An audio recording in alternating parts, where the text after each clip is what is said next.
बहुत समय पहले की बात है। एक छोटे से गांव में एक लड़का रहता था जिसका नाम मोहन था। मोहन का दिल बहुत अच्छा था और वह हमेशा दूसरों की मदद करता था।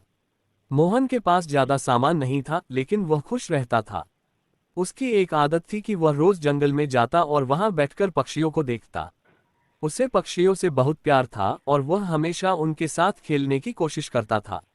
एक दिन जब मोहन जंगल में बैठा था, उसने एक घायल पक्षी देखा। वह पक्षी बहुत छोटे आकार का था और उसकी एक पंखी टूट गई थी। मोहन ने उसे देखा और तुरंत उसे अपनी गोदी में उठाया। तुम परेशान मत हो, मैं तुम्हारी मदद करूंगा, मोहन ने प्यार से कहा। वह पक्षी बहुत डर रहा था, लेकिन मोहन के साथ रहते हुए उसे थोड़ा आराम महसूस होने लगा। मोहन ने पक्षी की चोट का इलाज किया और उसे अपनी झोपड़ी में रखा। मोहन ने उसे खाना और पानी दिया और उसका नाम रखा चिरपी। चिरपी धीरे धीरे ठीक होने लगा और वह मोहन के साथ खेलने लगा। मोहन और चिरपी की दोस्ती बहुत मजबूत हो गई। चिरपी अब मोहन के साथ हर दिन खेलता और मोहन को अपनी मीठी आवाज से खुश करता। मोहन ने कभी चिरपी को पिंजरे में नहीं रखा, क्योंकि वह जानता था कि चिरपी को स्वतंत्रता चाहिए। वह रोज चिरपी को बाहर उड़ने के लिए छोड़ देता, लेकिन चिरपी हमेशा वापस लौट आता।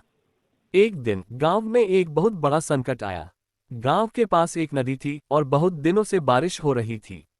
नदी का पानी धीरे धीरे बढ़ने लगा और गांव में बाढ़ का खतरा मंडराने लगा।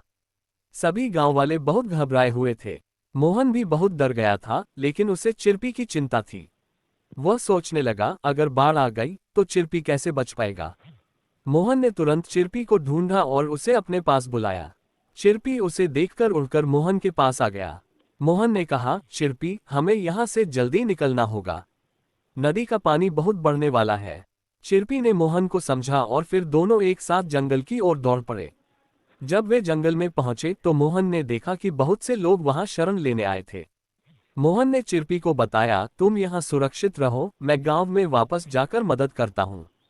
मोहन ने फिर अपने गांव के लोगों को एक जगह पर इकट्ठा किया और उन्हें सुरक्षित स्थानों पर भेजने में मदद की।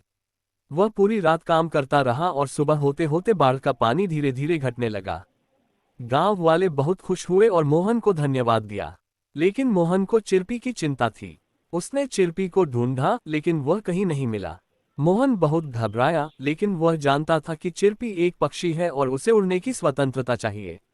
मोहन ने सोचा, चिरपी अब अपने रास्ते पर होगा। वह कुछ दिनों तक चिरपी की खोज करता रहा, लेकिन वह नहीं मिला। फिर एक दिन मोहन जंगल में बैठा था, तभी अचानक चिरपी उसके पास आया। वह खुशी से चहचहाता हुआ आया और मोहन के कंधे पर बैठ गया। मोहन बहुत खुश हुआ और कहा, तुम कहाँ थे चिरपी? मैंने तुम्हें बहुत मिस किया। चिरपी ने अपनी मीठी आवाज में कहा, मैं आकाश में उड़ता रहा मोहन। मैंने बहुत जगहें देखी, लेकिन मैं हमेशा तुम्हारे पास लौटने का रास्ता जानता था। मोहन ने चिरपी से कहा, तुम सचमुच मेरी सबसे अच्छी दोस्त हो। तुम मुझे हर समय याद रहोगे, चाहे तुम कहीं भी जाओ। इस घटना के बाद मोहन ने ये सीखा कि सच्चा दोस्त वही होता है जो हमें हमारी स्वतंत्रता देता है और साथ ही हमेशा हमारी मदद के लिए तैयार रहता है। मोहन और चिरपी की दोस्ती अब और भी गहरी हो गई थी और दोनों ने मिलकर बहुत अच्छे समय बिताए।